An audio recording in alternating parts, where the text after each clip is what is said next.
All right, YouTubers, real quick video here on how to take this Bushnell thing apart for your Bushnell wingman. Was difficult.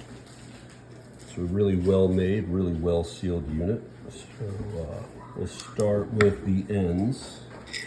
You have an end cap here, which is this device right here. It's only held in with some little, focus that in there, clips on the side.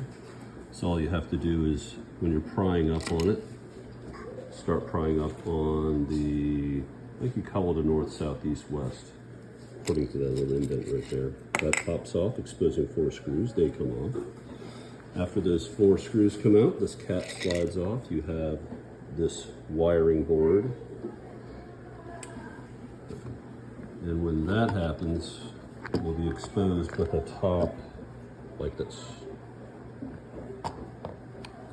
And from there, to slide this piece off, which was not as easy as I thought it would be. I kind of worked the bottom off first by simply prying it down in a way. It's got some flexibility to it. And then when I got the bottom piece off, I pried up along the sides. You can see it's got little clasps right here. Pop them off one at a time. Kind of work my way 2 at a time, working my way up. And I was able to slide that off the top.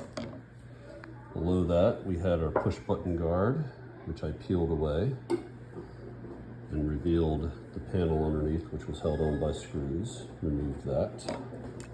Bottom piece was able to come off as well. That was just that little rubber ring right there, hides those screws, easy peasy, and that came off. So then we got to the unit itself. There are some hidden screws on here. You can see that we have 2 screws at the bottom, 2 screws in the middle, one of them's offset, and then 2 screws at the top. And then you can pry the 2 halves apart. And once you get the halves apart, boom, there's your battery. Which that's the problem with this one.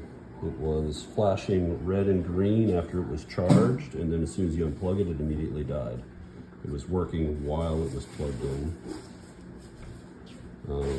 So I assume it's the battery. And that's your battery part number. The HYY is in reference to the connector that's on the end here. This is a pretty common battery. You could potentially get a normal 18650 and transfer the wire over to it if you're good with the soldering gun. Anyway, the Bushnell wingman, I gotta say, a solidly built unit, definitely waterproof. Looks like a base radiator maybe on the back.